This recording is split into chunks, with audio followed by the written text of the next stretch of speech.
जय श्री कृष्ण। राधे राधे। जय श्री कृष्ण। राधे राधे।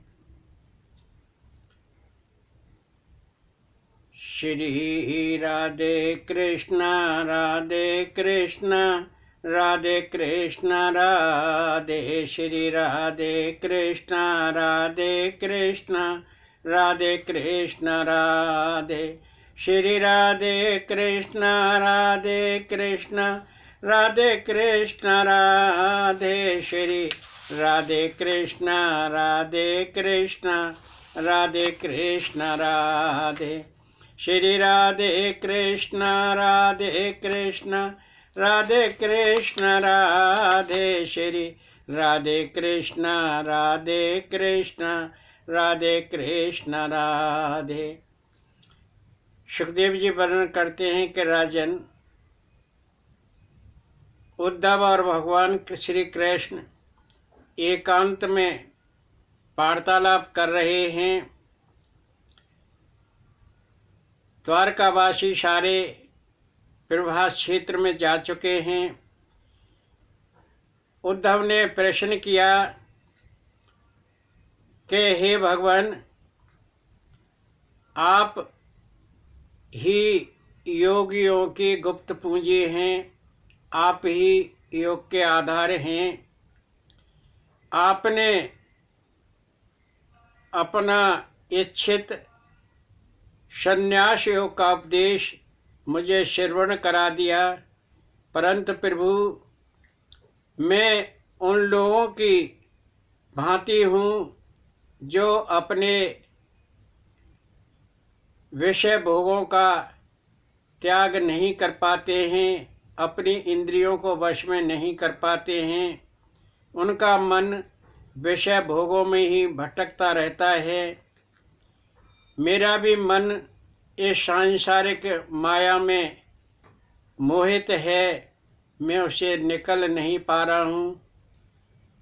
आप मुझे एक ऐसा सरल सहज उपाय बताइए जिसका मैं पालन कर सकूं और इस संसारिक माया से बाहर निकल सकूं। भगवान श्री कृष्ण ने कहा कि उद्धव, संसार में मनुष्य विचार करने में बड़ा निपुण है। वह अपने चित्त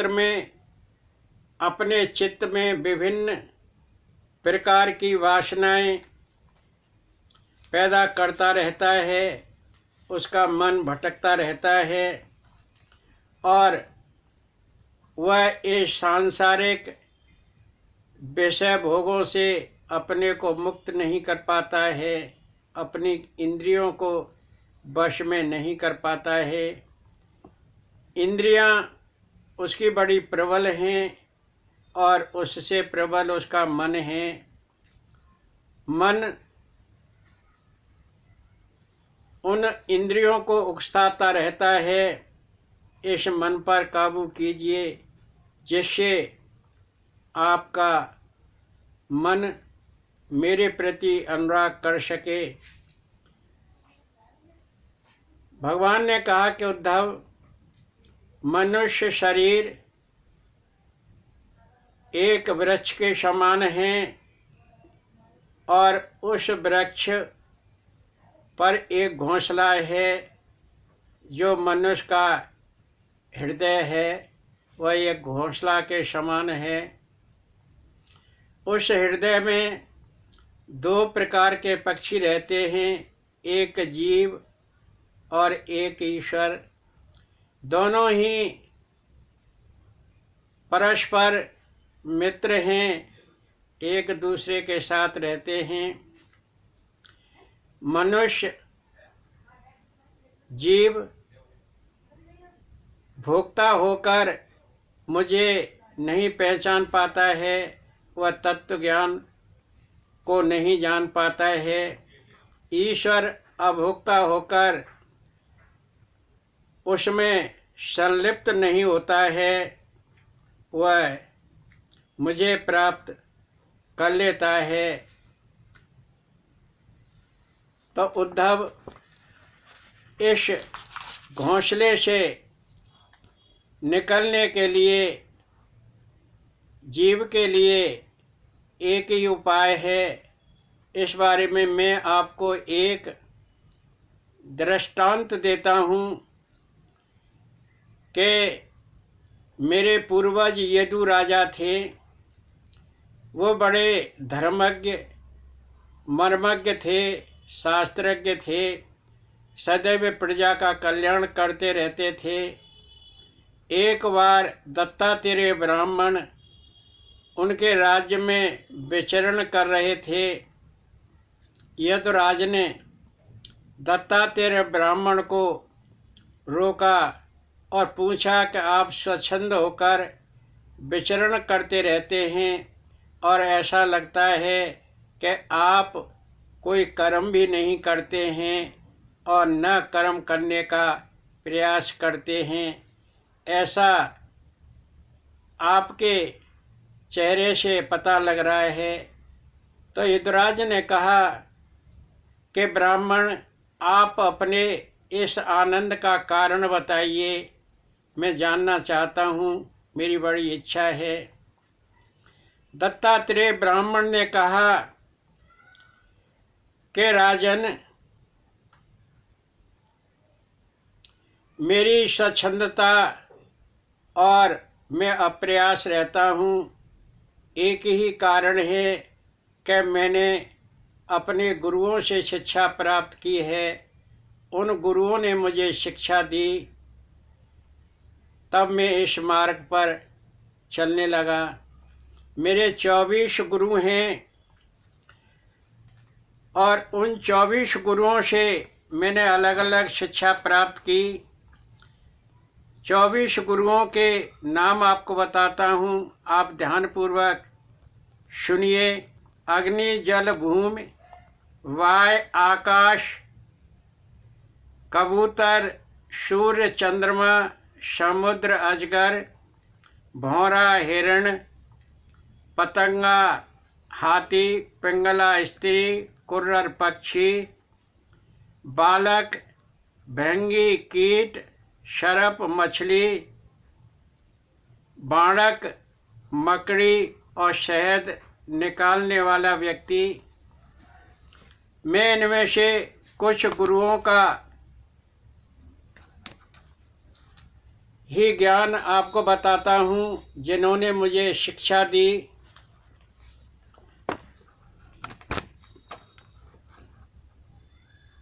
अग्नि के समान साधक को तेजस्वी होना चाहिए, जल के समान स्वच्छ और पवित्र होना चाहिए और भूमि के समान साधक को गंभीर, धैर्यशाली होना चाहिए।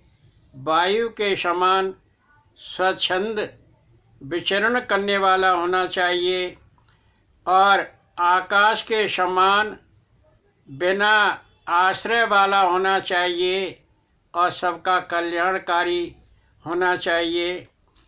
सूर्य के समान तेज देने वाला होना चाहिए, प्रकाश देने वाला होना चाहिए। जैसे सूर्य बिना भेदभाव के सबको प्रकाशित करता है, इसी प्रकार साधक को भी होना चाहिए। अजगर के समान अचेष्टा वाला होना चाहिए। अजगर पड़ा रहता है, जब उसे प्रारब्ध के अनुसार भोजन प्राप्त होता है तो वो भोजन कर लेता है, नहीं तो वो ऐसे ही पड़ा रहता है और कोई प्रयास नहीं करता। समुद्र के समान गंभीर होना चाहिए और पतंगा के समान मोहित होने वाला नहीं होना चाहिए। पतंगा प्रकाशित होने वाले दीपक पर मोहित हो जाता है और वह प्रकाश से मोह करने लगता है। उस दीपक से मोह करने लगता है, उसके पास बार बार जाता है और अपना जीवन गंवा देता है। हिरण के समान भी मोहित होने वाला नहीं होना चाहिए। वो गीत या वाद्य सुनकर उस पर मोहित हो जाता है और शिकारी उसका फायदा उठा लेता है। कुर्रर पक्षी के समान संचय करने वाला नहीं होना चाहिए। कुर्रर पक्षी अपनी चोंच में मांस का टुकड़ा दबा लेता है, उससे बलवान उससे झगड़ता है और कुर्रर पक्षी भी झगड़ा करने लगता है, लेकिन जब तक उसको नहीं छोड़ता तब तक वह दुखी रहता है, यातनाएं झेलता रहता है। जब वह कुर्रर पक्षी उस मांस के टुकड़े को छोड़ देता है तो वह सुख प्राप्त करता है, अपने को उस द्वंद्व से मुक्त समझता है और अपने हृदय में प्रसन्न होता है। इसी प्रकार साधक को भी इस सांसारिक विषय भोगों से मोह नहीं करना चाहिए कि उसको नहीं छोड़े, क्योंकि जीव संसार में सुख का प्रयास करता है परंतु उसे दुख ही प्राप्त होता है, क्योंकि वह विषय भोगों से मोहित रहता है, उन्हीं में फंसा रहता है। यदि वह उनसे मोह करना छोड़ देगा तो उसे सुख प्राप्त होगा। मधुमक्खी निष्दिन प्रयास करके रस एकत्र करके मधु इकट्ठा करती है और एक मधु निकालने वाला, शहद निकालने वाला उस छत्ते में से मधु निकाल कर ले जाता है और मधुमक्खी को केवल प्रयास ही, श्रम ही प्राप्त होता है, उसका वह प्रयास व्यर्थ चला जाता है। इस प्रकार के प्रयास से क्या फायदा? दत्तात्रेय ब्राह्मण ने कहा कि यदुराज, इसलिए मैं न कुछ एकत्र करता हूँ न कोई प्रयास करता हूँ, अपने प्रारब्ध के अनुसार जो कुछ मुझे प्राप्त हो जाए उसका मैं उपयोग करता हूँ और मैं प्रसन्न रहता हूँ। वायु के समान स्वच्छंद विचरण करता रहता हूँ, मुझे किसी की आवश्यकता नहीं है, क्योंकि देने वाला तो परमेश्वर है, वही सब कुछ देने वाला है, तो मुझे प्रयास करने की जरूरत क्या है। विदेह नगरी में एक पिंगला नाम की नारी रहती थी। वह वेश्यावृत्ति से अपना जीवन यापन करती थी। वह अपने कोठे पर खड़ी पुरुषों की ओर देखती रहती थी और अपना जीवन निर्वाह करती थी। एक बार उसे कई दिन तक वेश्यावृत्ति प्राप्त नहीं हुई। उसका उन पुरुषों से मोह भंग हो गया और उसे वैराग्य छा गया और कहने लगी, इन सब पुरुषों से मैं मोह करती हूँ। एक परम पुरुष मेरे हृदय में चित्त में बैठा हुआ है, यदि मैं उससे मोह करूं, प्रेम करूं, उसके प्रति अनुराग करूं तो मेरा जीवन सुधर जाएगा। उसे वैराग्य हो गया और भगवान के प्रति अनुराग करने लगी और उसकी भक्ति में लीन हो गई, उसको मोक्ष प्राप्त हुआ। तो हे राजन, आप इस सांसारिक माया को छोड़ दीजिए और केवल एक भगवान के प्रति ही अनुराग कीजिए, आपका कल्याण हो जाएगा। भगवान श्री कृष्ण ने उद्धव से कहा कि मेरे पूर्वज यदु राजा जो बड़े धार्मिक थे, प्रजा के कल्याणकारी थे, दत्तात्रेय ब्राह्मण की शिक्षा प्राप्त करके उन्होंने राज्य को त्याग दिया और वो गंधमादन पर्वत पर भगवान के ध्यान में रत हो गए, उनको मोक्ष प्राप्त हुआ। सो हे उद्धव, आप भी इस सांसारिक माया मोह को छोड़ दीजिए। माया त्रिगुण रूपी है, यह मिथ्या है, झूठी है, यह अपने में सब जीवों को फंसा कर रखती है। आप गंधमादन पर्वत पर चले जाओ, वहाँ पर नर नारायण का निवास स्थान है और वहाँ भगवान के ध्यान में रत हो जाओ, मेरे ध्यान में रत हो जाओ और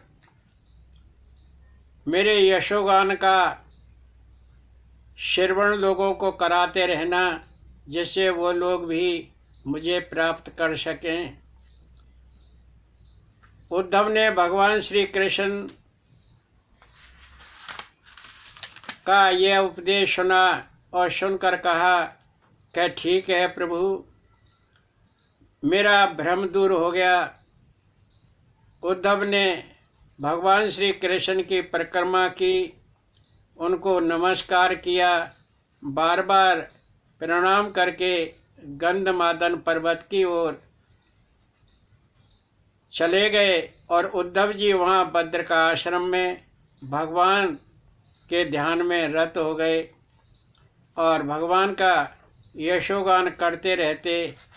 अंत में उद्धव को भगवान की प्राप्ति हुई, अर्थ हुआ कि उनको परम गति प्राप्त हुई, उनको मोक्ष पथ प्राप्त हुआ। जय श्री कृष्ण, राधे राधे। जय श्री कृष्ण, राधे राधे।